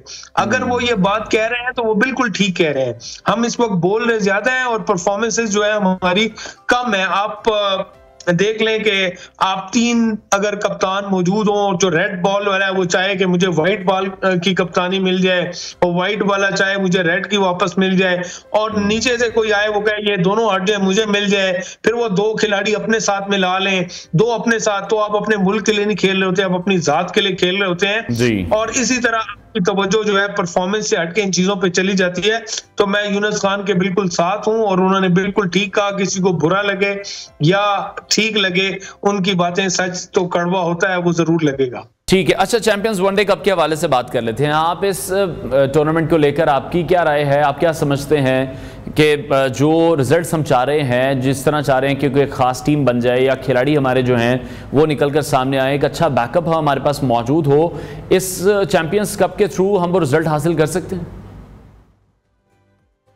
देखिए जी, दुनिया भर में एक सिस्टम होता है कि आपकी डोमेस्टिक क्रिकेट होती है, उसके डिफरेंट लेवल्स होते हैं जो कि एक डिसाइडेड है ऑलरेडी, और उस स्ट्रक्चर से होते हुए उस ग्रेजुअली आप छोटी क्रिकेट से होते होते बड़ी क्रिकेट में आते हैं और वहीं से आप जो है फिर कौमी टीम को ज्वाइन करते हैं अपनी परफॉर्मेंस के ऊपर। ये पूरी दुनिया में एक जो है एक सिस्टम बना हुआ है और पाकिस्तान में भी ये सिस्टम बना हुआ है। पाकिस्तान में ऑलरेडी जो है डोमेस्टिक क्रिकेट पूरा सीजन है उसका, और उसी में आप होते होते बड़ी क्रिकेट आपकी ट्रॉफी आ जाती है, कायदे ट्रॉफी, और 4 रोजा क्रिकेट होती है और खिलाड़ियों को खेलने का मौका मिलता है। मुझे ये थोड़ी सी हैरानगी थी, और मैं मुख्तलिफ जगह पे जहाँ पे बात हो रही है हम ये वो कह रहे हैं कि नो डाउट बच्चों को क्रिकेट मिलना, खिलाड़ियों को, ये तो अच्छी चीज है, क्रिकेट होनी चाहिए, बट आप ऑलरेडी एक डोमेस्टिक स्ट्रक्चर है और एक एक्टिविटी आपकी चल रही है, उसके होते हुए एक पैरेलल एक्टिविटी, मुझे तो इसकी समझ नहीं आती। लेकिन बच्चों के लिए क्रिकेट होना और कंपटीशन होना अच्छी बात है। लेकिन इसमें एक अच्छी चीज ये, एक तो वेन्यू है, नई जगह पे क्रिकेट हो रही है, फिर क्रिकेट बोर्ड ने मजबूर किया है सारे खिलाड़ियों को, वो खेल रहे हैं, ये अच्छी बात है। और खेल के मेयार के ऊपर उसके ऊपर हम बात कर सकते हैं, लेकिन मैं मतलब आपस में इनके आपको नजर आता होगा ये आपस में एक दूसरे को आउट करके ऐसी हरकतें कर रहे हैं। ठीक है, बहुत शुक्रिया स्पोर्ट्स एनालिस्ट अब्दुल समी हमारे साथ इन कॉन्वर्सेशन थे। नाज़रीन ब्रेक लेते हैं, ब्रेक के बाद आपको दोबारा ज्वाइन करेंगे और हम कुछ बात करेंगे मुजव्वज़ा आईनी तरमीम के हवाले से, जहां हमने देखा कि कौमी असम्बली और सेनेट के इजलास आज एक बार फिर से होने जा रहे हैं। ये इजलास कल बारहा मुलतवी किए गए हैं और आज उम्मीद ये जाहिर की जा रही है कि 12:30 बजे ये इजलास अब शुरू हो जाएगा और इस इजलास में आईनी तरमीम का जो मसवदा है उसकी भी मंजूरी दी जाएगी। इसके साथ साथ पार्लियामान की खुसूसी कमेटी के इजलास में अपोजिशन और हुकूमती जमातों की आईनी अदालत की मशरूत हिमायत भी इस वक्त सामने आई है। मौलाना फजलुर रहमान से भी रात के अहम सियासी शख्सियात ने मुलाकात है की, जिनमें शाहिद खान अब्बासी भी हैं, मिफ्ता इस्माइल भी हैं, सरफराज बुगटी, अनवारुल हक काकड़ भी हैं, जो कि मौलाना के घर भी पहुंचे थे। इस हवाले से वज़ीर दिफा ख्वाजा आसिफ ने भी मीडिया से गुफ्तगू की और उनका कहना था लगता है कि नंबर पूरे नहीं थे जिसकी वजह से इजलास मुलतवी हुआ। उन्होंने मौलाना फजलुर रहमान से मुताल्लिक कोई इल्म होने की नफ़ी भी की है। मुस्लिम लीग नून ने सेनेट और कौमी असम्बली में अपने अरकान को हाज़िरी यकीनी बनाने की हिदायत दी है। कौमी असम्बली में मुस्लिम लीग नून के पार्लिमानी लीडर ख्वाजा आसिफ और सेनेट में इरफान सिद्दीकी ने अरकान को इजलास में हाजिरी यकीनी बनाने के लिए मरासले भी जारी किए हैं। बिलावल भुट्टो और मोहसिन नकवी की भी मौलाना फजलुर रहमान से तवील मुलाकात हुई है। इसी के साथ साथ पाकिस्तान तहरीक इंसाफ के वफ्द की भी मौलाना फजलुर रहमान से मुलाकात हुई, जिसकी क़यादत पाकिस्तान तहरीक इंसाफ के चेयरमैन बैरिस्टर गौहर खान ने की है। और आईनी तरमीम के लिए हुकूमत को कौमी असम्बली और सेनेट दोनों ऐवानों में 2/3 अरकान की मंजूरी दरकार है, जबकि कौमी असम्बली में हुकूमत को तकरीबन 13 वोटों की कमी है, जबकि सेनेट में मजीद 9 वोट भी दरकार हैं। ये पेचीदा सियासी सूरत हाल आईनी तरमीम की राह में हायल चैलेंजेस को उजागर करी है। सीनियर तजियाकार आमिर रासाना साहब ने हमें ज्वाइन किया, उनसे इस हवाले से हम मजीद भी बात करेंगे। आमिर साहब बहुत शुक्रिया आपके वक्त के लिए। इजलासों की जो ताखीर है इसको आप किस तरह से देख रहे हैं कि आईनी तरमीम की मंजूरी में रुकावट डाल सकती हैं? जाहिर है जब तक इजलास नहीं होंगे और इजलास के बगैर तो आईनी तरमीम मंजूर नहीं होनी, लेकिन उससे पहले के मराइल यही हैं कि पार्लिमानी स्पेशल कमेटी जो बनी हुई है 33 रुकनी, उसके अंदर आज दोबारा आएगा। आज तो अब मुझे इम्कान नहीं लग रहा कि बिल पास होगा, क्योंकि जब तक मौलाना फजलुर रहमान ओके नहीं कर देते उस वक्त तक ये काबीना में भी नहीं जाएगा, और काबीना से होगा तो फिर सेशन में आएगा कौमी असम्बली और सेनेट में, और 2/3 अक्सरियत दोनों ऐवानों में अलग अलग चाहिए। इसी वजह से ये डिले भी किया गया और रात नवाज शरीफ भी बाहर चले गए, वापस लाहौर चले गए, और आज अभी तक काबीना का इजलास नहीं तलब किया गया। तो अब पहली सूरत यही है कि मौलाना फजलुर रहमान और जो तमाम जमातें बैठी हुई हैं वो आपस में इत्तफाक राय हासिल कर लें, उसके बाद अगले मरहला आएगा। ठीक है। अच्छा, जिस तरह से ख्वाजा आसिफ भी अब ये कहते हुए हमें दिखाई दे रहे हैं कि इजलास मुलतवी होने की जो वजह है वो यही है कि सिर्फ नंबर पूरे नहीं हैं, तो ऐसे ही समझ रहे हैं आप? ये भी किसी हद तक दुरुस्त है? नहीं, नंबर तो जाहिर है, यही तो बात है ना। ख्वाजा आसिफ ने भी इसलिए कही ना कि मौलाना फजलुर रहमान नहीं माने ना, उन्होंने शराइत लगाई हैं कि पूरा मुसवदा हमें दिखाया जाए, जो मुजव्वज़ा बिल है जी वो हमें दें आप, ताकि हम उसके ऊपर अपनी डेलिब्रेशंस कर सकें और बात कर सकें। अब जो मुसवदा चाहे वो किसी भी ज़राए से है, लोगों के हाथ में मौजूद है, उसके अंदर बहुत सारी चीज़ें ऐसी हैं जिस पे सियासी जमातों को एतराज़ात हैं, तो वो जब तक उनके ऊपर गुफ्तगू नहीं कर लेंगे, तो 2 तरीके होते हैं कि आप पार्लियामेंट में बिल ले आएँ काबीना से पास करा के और उसको बहस के लिए ओपन कर दें, और उसमें फिर वकला कम्युनिटी भी आ जाएगी, उसमें सारे जर्नलिस्ट भी आ जाएंगे, सारे लोग आ जाएंगे जो लोग इसमें दिलचस्पी रखते हैं, तो वो अपनी अपनी आरा देंगे। दूसरा तरीका ये होता है कि आप कम से कम पॉइंट शेयर करके उस पर एक जिन लोगों से आपको वोट कम से कम लेना है उनसे इत्तफाक राय बना लें, और आप कहेंगे जी ठीक है अब हमारा इत्तफाक राय हो गया और हम लेके आ रहे हैं और हम असम्बली में पेश करेंगे और फटाफट उसे पास करा लेंगे, जो हमेशा से स्ट्रेटेजी होती है गवर्नमेंट्स की। लेकिन चूंकि मौलाना फजलुर रहमान नहीं माने, इसलिए रुक गया काम। ठीक है। लेकिन आमिर साहब आप क्या समझते हैं, जिन तमाम मुजव्वज़ा आईनी तरमीम के हवाले से इस वक्त बात की जा रही है, जिस तरह से मौलाना ने भी कहा कि वो तमाम चीज़ें हमें प्रोवाइड की जाएं, वो तमाम चीज़ें वो देखना भी चाहते हैं, दूसरी तरफ हम देखते हैं कि सोशल मीडिया पर इस हवाले से बहुत सी कयास आराइयाँ चामगोइयाँ पहले से शुरू हो जाती हैं, जिससे हालात मज़ीद हम देखते हैं कि ख़राबी की तरफ चले जाते हैं, जिसमें सबसे बड़ा पॉइंट तो यही है कि तमाम जो आईनी तरमीम अगर कोई की जा रही है, हुकूमत अपने फ़ायदे के लिए चाह रही है, और ये कोशिश की जा रही है कि किसी तरह से जो चीफ जस्टिस हैं उनके टेन्योर को बढ़ाया जाए, जस्टिस काजी फाइज ईसा को रोका जाए। नहीं, अब वो टेन्योर को दूसरा तरीका है कि वो आईनी अदालत बना के और वहां उम्र कर दी जाए चीफ जस्टिस और जज साहिबान की 68 साल, तो काजी साहब उधर एडजस्ट हो जाएंगे। और जो तमाम तर इख्तियारात हैं एक्चुअली सुप्रीम कोर्ट जिसकी बुनियाद पे ये सारा सिस्टम वो तलपट कर देते हैं, वो आईनी कोर्ट में चला जाएगा। और बाकी आम जो क्रिमिनल केसेस हैं, सिविल केसेस हैं, उनको सुप्रीम कोर्ट अपीलों को निपटाए। बुनियादी तौर पे मेन एपेलेट कोर्ट है ना, लेकिन इन्होंने 184(3) के तहत सारा निजाम ही सुप्रीम कोर्ट ने अपने इर्द गिर्द जमा किया हुआ था। प्रैक्टिस एंड प्रोसीजर एक्ट के तहत भी उसको कुछ रेगुलेट करने की कोशिश की गई है। तो अब जब जो सोशल मीडिया पे आ रहे हैं उसके अंदर मिसिंग पर्संस का भी इशू आ रहा है, उसमें मिलिट्री ट्रायल का भी आ रहा है, तो गवर्नमेंट को चाहिए कि अब ऑन करे, पब्लिक करे कि जी ये वो हैं, इन पे हमारे पॉइंट्स पे एग्री हो गया और इन पे हमारा इत्तेफाक राय नहीं हुआ, तो उस पर लोग राय भी देंगे, इनपुट भी आएगी। और उसका बेहतरीन फोरम है कि काबीना से मंजूर करा के उस असेंबली में ले आए। क्योंकि जब मौलाना फजलुर रहमान मुसवदा मांग रहे हैं और उनको आप मुसवदा देंगे तो वो भी तो पब्लिक डोमेन में आ जाएगा ना, क्योंकि वो पीटीआई को साथ लेके चलना चाह रहे हैं, इसीलिए पीटीआई अभी तक बाइकाट नहीं करके गई स्पेशल कमेटी का।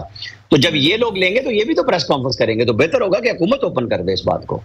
ठीक है। और जिस तरह से मौलाना फजलुर रहमान की अहमियत हमने देखा है कि इस वक्त काफ़ी ज़्यादा बढ़ चुकी है, तमाम जमातें उनके पास जा रही हैं। कल बिलावल भुट्टो जरदारी भी गए हैं, मोहसिन नकवी साहब की भी मुलाकात हुई है, तमाम अहम सियासी शख्सियात भी गई हैं। उसी तरह से पाकिस्तान तहरीक इंसाफ के जो चेयरमैन हैं बैरिस्टर गौहर, वो भी पहुँचे हैं। जो आपसी इख्तलाफात होते हैं फिर उनको अभी पसे पुश डाल दिया शायद पाकिस्तान तहरीक इंसाफ ने भी और JUIFA ने भी, और मिल बैठने कर जिस तरह से बात की जा रही है, तो आपको नहीं लगता कि जो दीगर इशूज़ हैं उन पर भी अगर मिलकर बैठकर बात कर ली जाए तो काफ़ी मामला हल हो सकते हैं?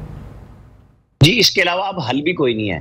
अब पीटीआई वोट करे ना करे, जब तक मौलाना फजलुर रहमान नहीं मानते, क्योंकि वो 8 वोट कौमी असेंबली में 5 सेनेट के देते हैं, तो फिर गवर्नमेंट को 2 वोट जो पीटीआई के आज़ाद अरकान हैं जिन पे इस सुप्रीम कोर्ट के फैसले का भी नहीं हो रहा, उनके वोट चाहिए होंगे, जिसपे हुकूमत का है कि वो हमारे साथ हैं मौजूद। और अब सिर्फ मौलाना फजलुर रहमान की वजह से डिले हुआ है, तो ये तो अब गवर्नमेंट ने फैसला करना है कब तक अपने आप को रोकेंगे।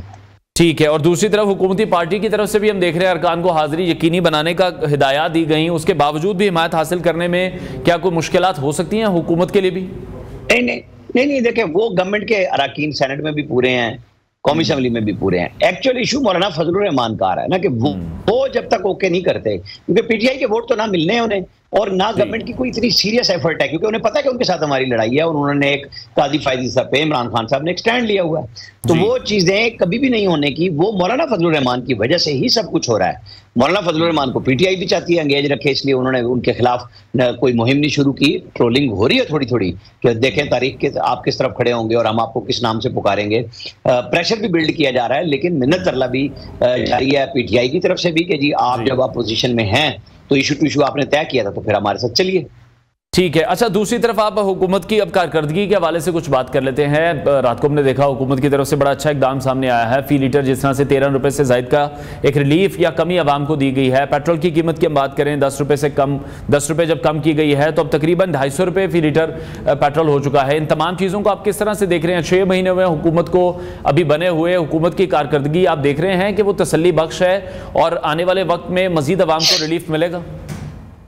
देखिए, तकरीबन 57 रुपए पेट्रोल कम हो चुका है अब चौथी दफा में आके, मुसलसल 4 बार में।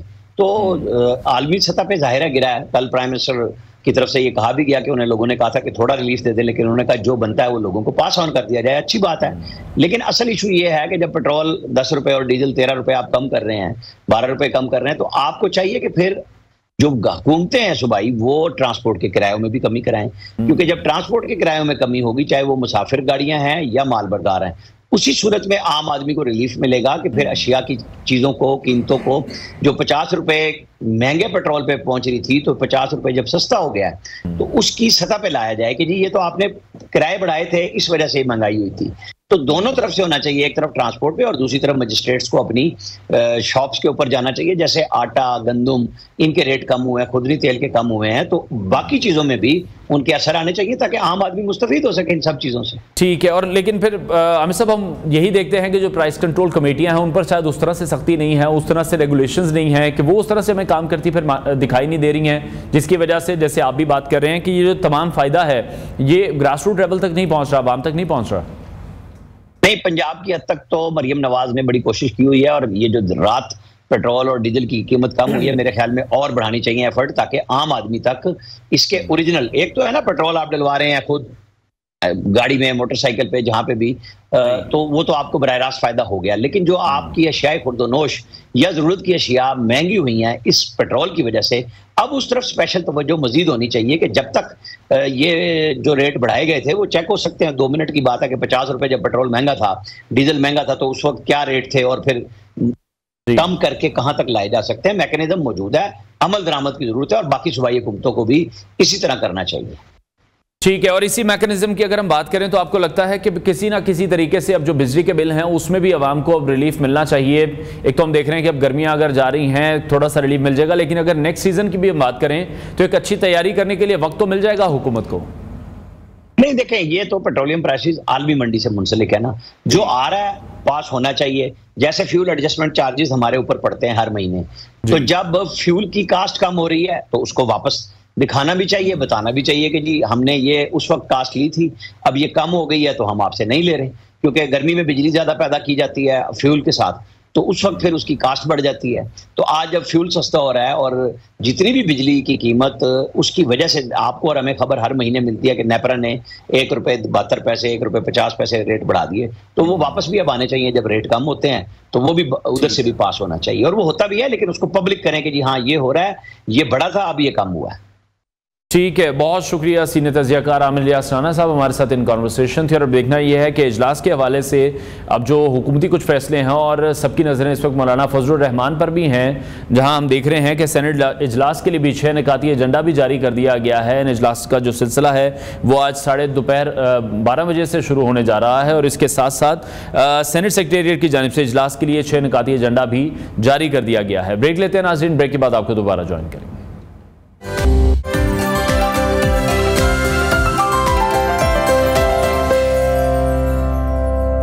Welcome back to new Pakistan. अब हम एक ऐसे मौजू पर बात करेंगे जो हर शहरी के लिए इंतहाई अहम है, खासतौर पर उन लोगों के लिए जो शहरों में रहते हैं और बारिशों के मौसम में शहरी सैलाब के खतरात का सामना करते हैं। जैसे कि हम सब जानते हैं कि हालिया सालों में मौसमियाती तब्दीलियों ने पूरी दुनिया को मुतासर किया है और पाकिस्तान भी इन तब्दीलियों से महफूज नहीं रहा। बारिशों का पैटर्न भी तब्दील हो चुका है और हमारे बड़े शहरों में निकासी आपके निज़ाम की नाकामी के बायस सैलाब का खतरा भी हर साल बढ़ता जा रहा है। कराची, लाहौर, इस्लामाबाद समेत दीगर बड़े शहरों में बारिश के बाद पानी की निकासी का मसला एक बहुत बड़ा चैलेंज बनता जा रहा है। आज हम इसी मौजू पर बात करने जा रहे हैं और ये जानेंगे कि पाकिस्तान के बड़े शहरों में इस मसले से निपटने के लिए क्या इक़दाम किए जा रहे हैं। हम आपको बताएंगे कि शहरी सैलाब के खतरात को कम करने के लिए जदीद टेक्नोलॉजीज़ और बैनुल-अक़वामी तजर्बात को किस तरह से अपनाया जा रहा है। हमारे आज के खुसूसी मेहमान हैं मुदस्सिर जावेद साहब, जो वासा के डायरेक्टर प्लानिंग और वाटर एक्सपर्ट हैं। उन्होंने शहरी सैलाब के इंतज़ाम और निकासी आपके मसाइल के हवाले से बैनुल-अक़वामी सतह पर अमेरिका, बरतानिया, ऑस्ट्रेलिया और हंगरी जैसे ममालिक से तरबियत हासिल की है। वो वासा के कंट्रोल रूम के इंचार्ज भी हैं, जहाँ से शहर में पानी की निकासी के तमाम अमल को मॉनिटर किया जाता है।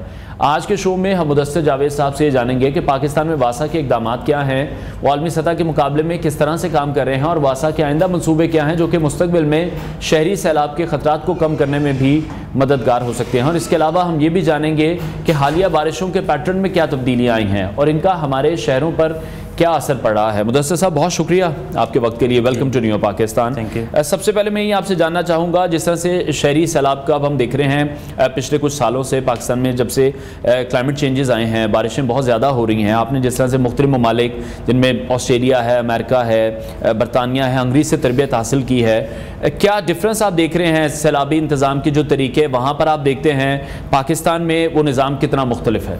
जी, बहुत शुक्रिया। अगर आप कंपेयर करें यूरोप को, ऑस्ट्रेलिया को पाकिस्तान के साथ, तो यहाँ पे हमारा सबसे बड़ा जो चैलेंज है यहाँ पे रेन इंटेंसिटी का है। यहाँ पे जो रेन इंटेंसिटी जब भी बारिश होती है वो इतनी शिद्दत से होती है कि उसके लिए अर्बन हैंडलिंग को कंट्रोल करना, उसको मैनेज करना एक बहुत बड़ा चैलेंज बन जाता है। दूसरा, एक और चीज़ जो हमारा सबसे बड़ा चैलेंज लाहौर सिटी का है वो बिल्टअप एरिया का है। जितने भी डेवलप्ड कंट्रीज़ के कैपिटल्स हैं वहाँ पे जो बिल्टअप एरिया है, मतलब जो बिल्डिंग्स की तादाद है और जो ग्रीन एरियाज़ की मैं कंपैरिजन करूँ उसको एक बिल्टअप एरिया कहते हैं, कितने एरियाज़ में बिल्डिंग्स हैं और कितना आपका ग्रीन एरिया है। तो अनफॉर्चुनेटली जो लाहौर की हम बात करें तो 87% एरिया बिल्टअप हो चुका है। और अगर हम इसको कंपेयर करें न्यूयॉर्क से या सिडनी से, वो भी बिलो 70s में हैं। 30% उनका ग्रीन एरियाज़ है और 70% उनका बिल्टअप एरिया है। तो जिस तरह बिल्टअप एरिया ज़्यादा होगा, अर्बन फ्लडिंग का चैलेंज उतना ही ज़्यादा होता जाता है, क्योंकि ग्रीन एरियाज़ को पानी सरचार्ज भी हो जाता है और रिटेन भी हो जाता है ग्रीन एरियाज़ में। लेकिन अगर ग्रीन एरियाज़ आपके पास नहीं होंगे तो फिर ये चैलेंज मज़ीद मुश्किल भी हो जाता है और इसको हैंडल करना भी काफ़ी मुश्किल हो जाता है। तो इसके लिए जो अब इस दफ़ा वासा ने और गवर्नमेंट ऑफ पंजाब ने जो इंतज़ाम किए कि जितने भी हमारे ग्रीन एरियाज़ थे उनको हमने डाउन किया रोड लेवल के साथ। उससे ये फ़ायदा हुआ, एक तो रिचार्जिंग में हेल्प मिली हमें, और दूसरा जो पानी अर्बन फ्लडिंग जिस टाइम हुई थी, पीक फ्लो बिल्टअप होता है बारिश के दौरान, तो उसको पानी को रिटेन करने में बड़ी मदद मिली है इस दफ़ा हमें। ठीक है। और फिर लेकिन दूसरी तरफ हम देखते हैं कि हम अगर लाहौर शहर की बात करें स्पेसिफिकली, तो हम कोई जगह ऐसी नहीं छोड़े हैं जहाँ पर कोई भी इंसान सोसाइटी शुरू कर रहा है। लाहौर के आसपास के एरिया में देख लें, लाहौर के अंदर हम देख लें, तो फिर वो ग्रीन लैंड को भी हम लोग ख़त्म करते जा रहे हैं। इस हवाले से भी कोई प्लानिंग चल रही है साथ साथ? एग्जैक्टली गवर्नमेंट ऑफ पंजाब ने ये भी इनिशिएटिव लिया है कि मज़ीद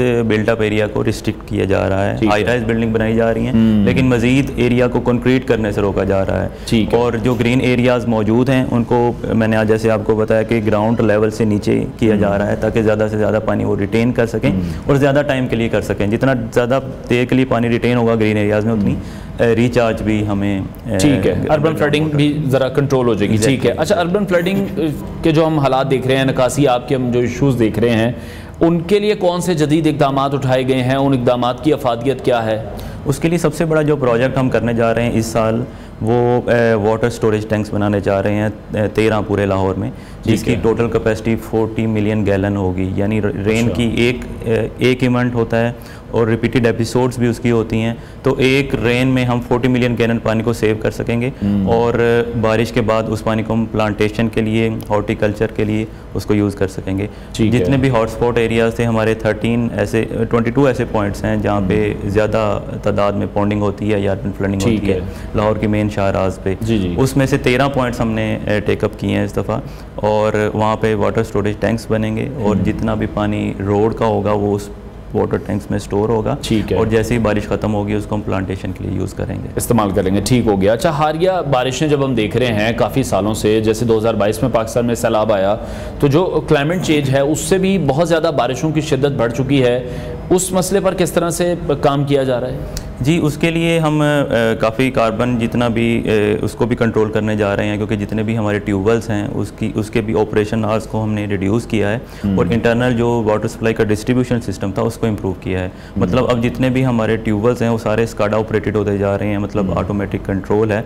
उससे ये बेहतरी आएगी कि वाटर डिस्ट्रीब्यूशन सिस्टम को भी हम बेहतर कर सकेंगे और ट्यूबवेल्स के जो आवर्स हैं उसको भी हम रिड्यूस कर सकेंगे। जितना आप ट्यूबवेल्स के आवर्स और बिजली की कंजम्पशन, कार्बन एमिशन को कम करेंगे, उतना ही हम क्लाइमेट कंट्रोल भी जो है उसको भी कंट्रोल कर सकें। ठीक है। अच्छा, सीवरेज सिस्टम को लेकर हमारे यहाँ बहुत ज़्यादा कन्फ्यूजन भी रहती है कि जब भी बारिशें होती हैं यही सबसे पहला वर्ड सुनने का आता है कि जो सीवरेज सिस्टम है वो चोक कर गया या वो फुल कर गया है।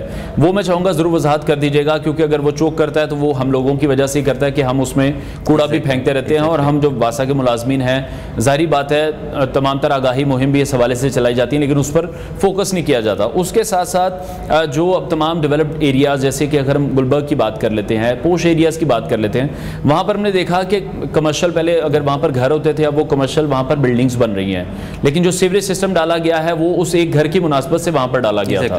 तो वो रूल एंड लॉ को किस तरह से बैलेंस किया जा रहा है कि अगर कोई कमर्शियल बिल्डिंग बन रही है जहाँ पर पहले 6 लोग रह रहे थे, अब अगर वहाँ पर 600 लोग उसको यूटिलाइज कर रहे हैं, तो सीवरेज सिस्टम को किस तरह से वहाँ पर मैनेज किया जाता है? एग्जैक्टली ये बहुत ही अच्छा और कॉमन क्वेश्चन है, क्योंकि गुलबर्ग को हम देखें तो बहुत ज़्यादा हाई राइज आपको नज़र आएंगी, हर गली में, हर स्ट्रीट में पूरा का पूरा गुलबर्ग कमर्शलाइज होता जा रहा है। तो इसके लिए हम एक ऑगमेंटेशन चार्जेस वसूल करते हैं। हर जो भी प्रॉपर्टी का ऑनर होता है, जो भी प्लाजे का ऑनर होता है, वो हमें ऑगमेंटेशन चार्जेस देता है और हम उस स्पेसिफिक लाइन को ऑगमेंट करते हैं उसके मुताबिक, जितनी भी वहाँ पे रेजिडेंट्स नए आबाद होते जा रहे हैं। जो बाकी जो इंफ्रास्ट्रक्चर का क्वेश्चन है आपका कि 6000 किलोमीटर के करीब हमारा सीवरेज का इंफ्रास्ट्रक्चर है सिर्फ लाहौर में, और आपने देखा है 360 mm रेन भी हुई है और उसको भी हमने कैटर किया है विद इन 8 आवर्स।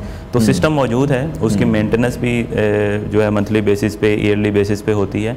और जो आपने एक मसला हाईलाइट किया सॉलिड वेस्ट का, जो हम सीवेज में डालते हैं, ये बहुत बड़ा चैलेंज है। इसकी हम आगाही मुहिम भी जो है डे टू डे करते रहते हैं। और आपके प्रोग्राम से भी मेरी रिक्वेस्ट है, लोगों से मेरी रिक्वेस्ट है कि जितना भी कूड़ा क्रिकेट है अपना, उसको ड्रेनों में, सीवरेज में डालने से अवॉइड किया जाए, क्योंकि जैसे ही सीवरेज में ये कूड़ा क्रिकेट आता है तो इसके चैलेंजेस और बढ़ जाते हैं। रिसोर्स बहुत ज़्यादा हमें डिप्लॉय करना पड़ता है, बहुत ज़्यादा ह्यूमन रिसोर्स होता है, यानी बहुत बड़ी एक मशीनरी है, बहुत बड़ा एक रिसोर्स है जो दोबारा से यूटिलाइज होता है तमाम की तमाम ड्रेनों को सफाई करने के लिए। ठीक है, अच्छा, सबसे जब भी बारिश होती है जो सबसे बुरा चौक हम देखते हैं वो है लाहौर के अंडरपासेस।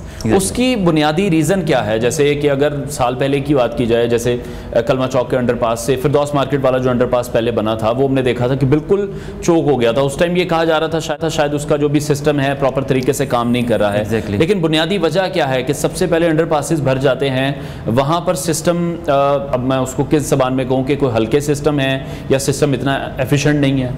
नहीं, अंडरपास का बेसिकली क्योंकि स्लोप होता है वहाँ पे और डेफिनेटली वहाँ पर पानी आना है, एरिया का कैटर वहीं पे होना है, वहाँ पे डिस्पोजल स्टेशन अलग से डेडिकेटेड बनाए जाते हैं। जो कलमा चौक का एक फेलियर हुआ था वो इस वजह से हुआ था कि वो CBD वहाँ पे काम कर रहा था और वो एक अंडर कंस्ट्रक्शन था, वो फंक्शनल नहीं हो पाया उससे पहले, बारिशों से पहले, इस वजह से वो एक फेलियर हुआ था। लेकिन उसके बाद आप देखें 2 साल हो गए हैं, उस तरह से नहीं हुआ, उस तरह से मतलब कोई भी अंडरपास बंद नहीं हुआ।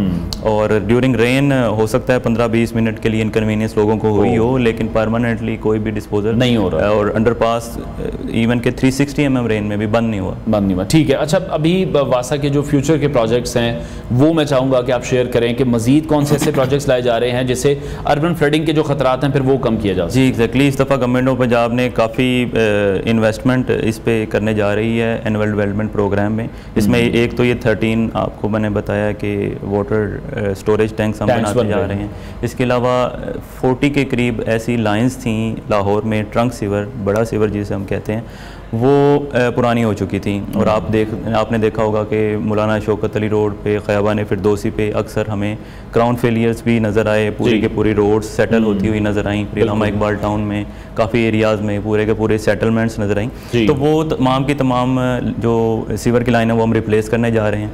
40 के करीब लाइन है और तकरीबन 10 बिलियन के करीब उस पर लागत आएगी इस साल में।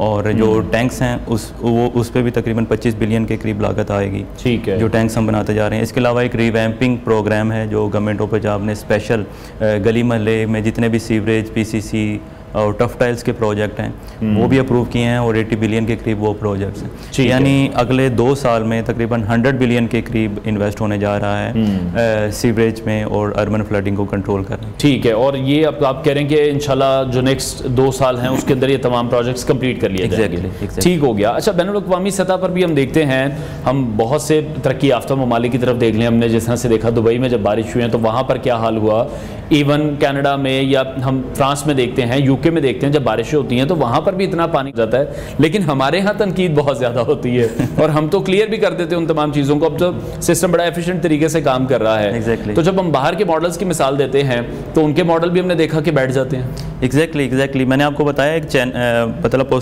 प्रोसीजर है अर्बन फ्लडिंग को कंट्रोल करने का। जब भी बारिश हिट होती है किसी भी एरिया में, एक टाइम डेवलप होता है, 30 मिनट्स बाद भी हो सकता है, 40 मिनट्स बाद भी हो सकता है, after the start of rain.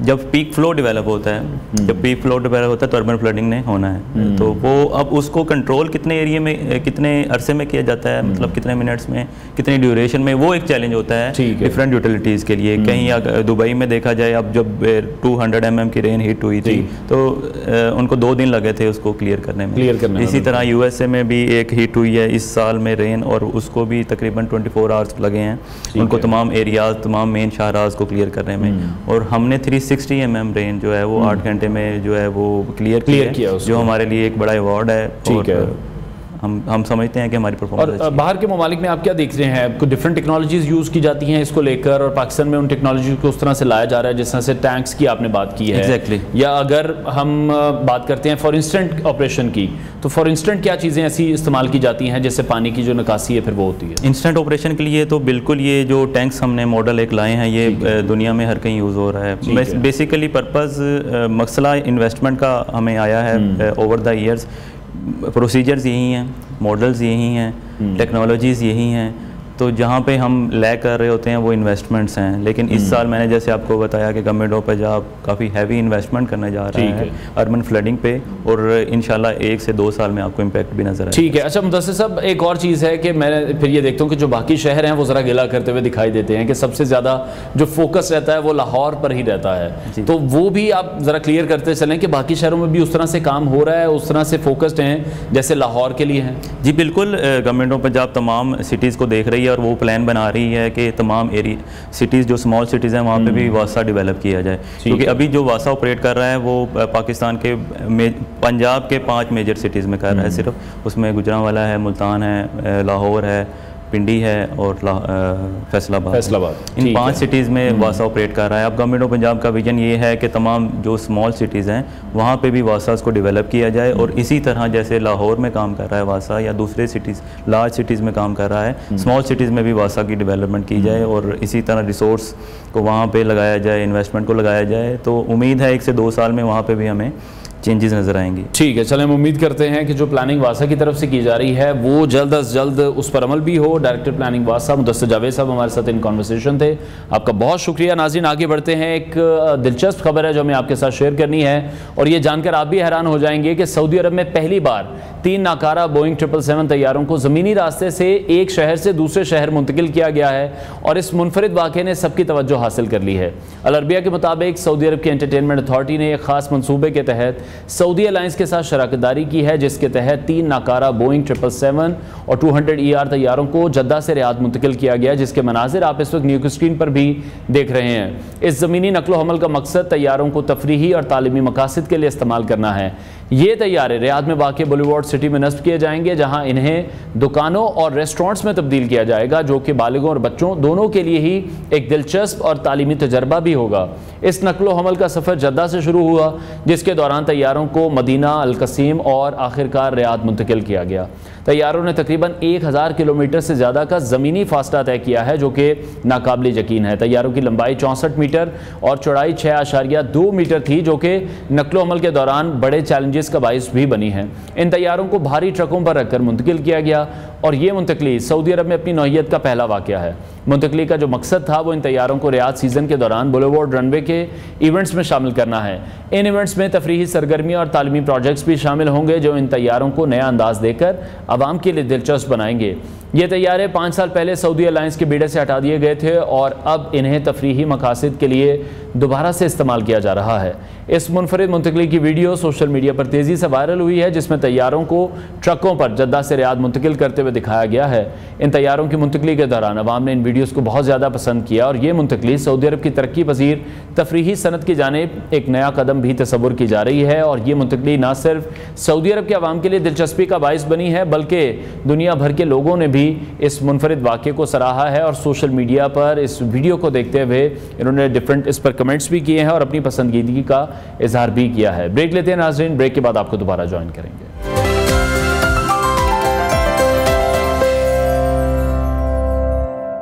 Welcome back to new Pakistan. नाज़रीन, प्रोग्राम के इस आखिरी हिस्से में हम बात करने जा रहे हैं जश्न विलादत बासआदत के हवाले से, जहां 12 रबीउल अव्वल की जो तैयारियां हैं वो भी ज़ोर शोर से जारी हैं।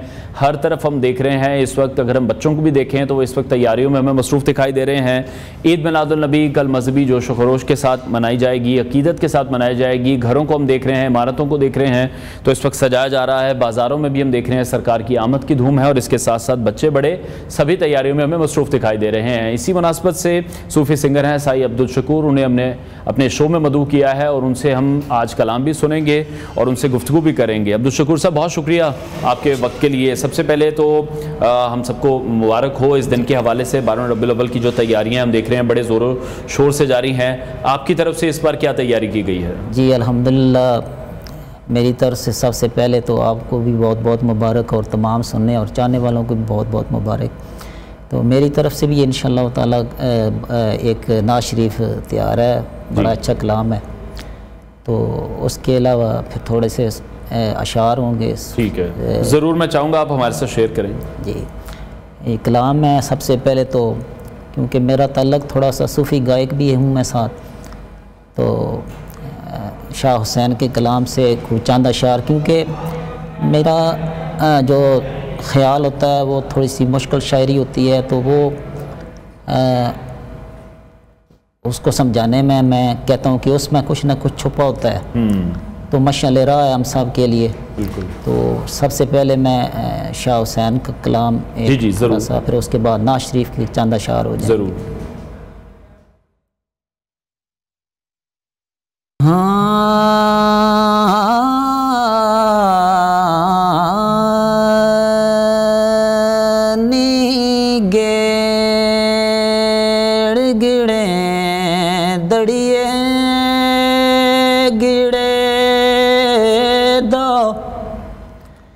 गिरदा गुम्मा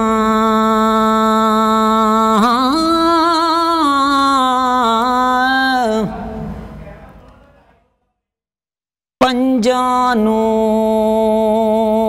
के झुरवा भोंदो अकसे पाया धुम जो फल मिठे चुण चुण खायो आहियो कौड़ा तुम।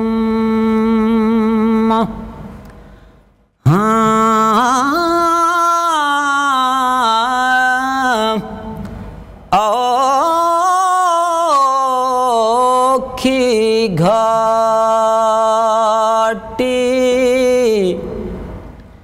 भिखड़ा पैंड तेरा फकीर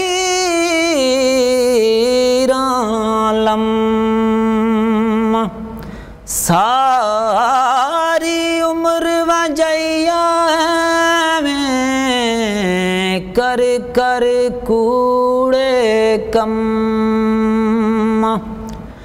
लखां ते करोड़ा वाले से पोसा वस जम्मा आवंदियां तो सद बलहारी जावंदियां तो घुमा कहे हुसैन फकीर साईंदा वे मैं पैर शाहां दे चुम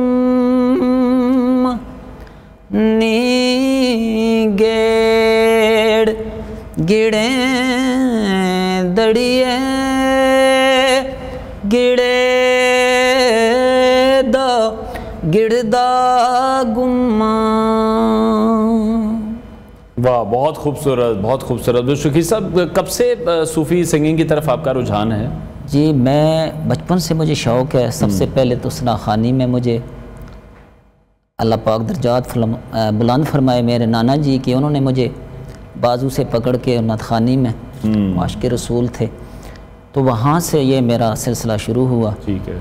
तो फिर ये रुका नहीं है जाके, फिर आहिस्ता आहिस्ता ये चलता रहा है, चलता रहा है। तो फिर उसकी ज़ात का करम है, फिर उसी के करम के तवस्सुत से। और कलाम किसका ज़्यादा पढ़ते रहे हैं शौक़ से?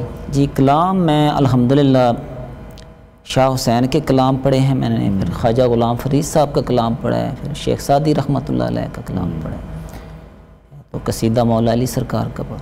ठीक है। तो सूफ़ी कलाम और इस तरह नातिया और कंपोजिशन मेरी कोशिश होती है कि मैं अपनी कंपोजिशन में, ये भी जो अभी आपके साथ शेयर किया ये अपनी कंपोजिशन है।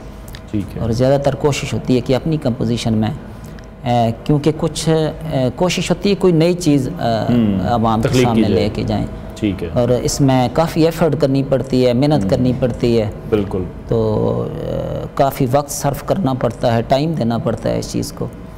तो अल्हम्दुलिल्लाह मेरी ये और भी बहुत सारे ऐसे अहबाब से गुजारिश है कि वो मेहनत में लगे रहें, तो ये एक न एक दिन अल्लाह की ज़ात जो इंसान की मेहनत है उसका फल इंशाअल्लाह। बेशक बेशक ऐसी। अच्छा, कल के दिन की मुनासबत से मैं चाहूँगा नात हमारे साथ शेयर कीजिएगा, क्योंकि वक्त की भी हमारे पास कमी है।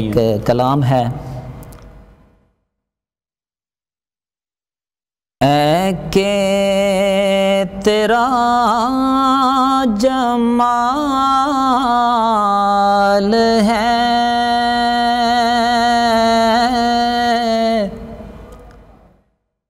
शम्सो कमर की आबरू,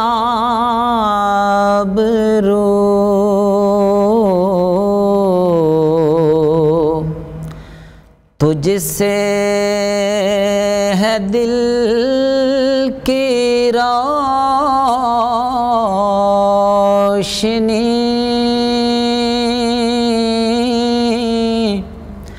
तुझसे नजर की आबरू,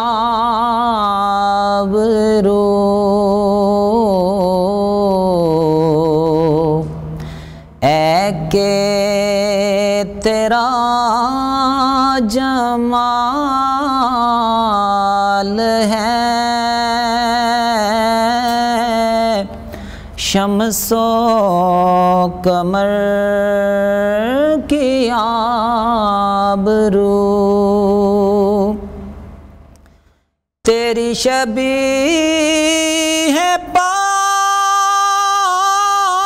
है,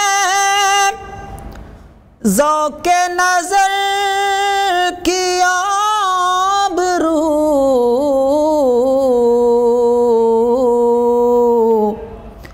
तेरे कदम की खाक है, नूरे बसर की आबरू,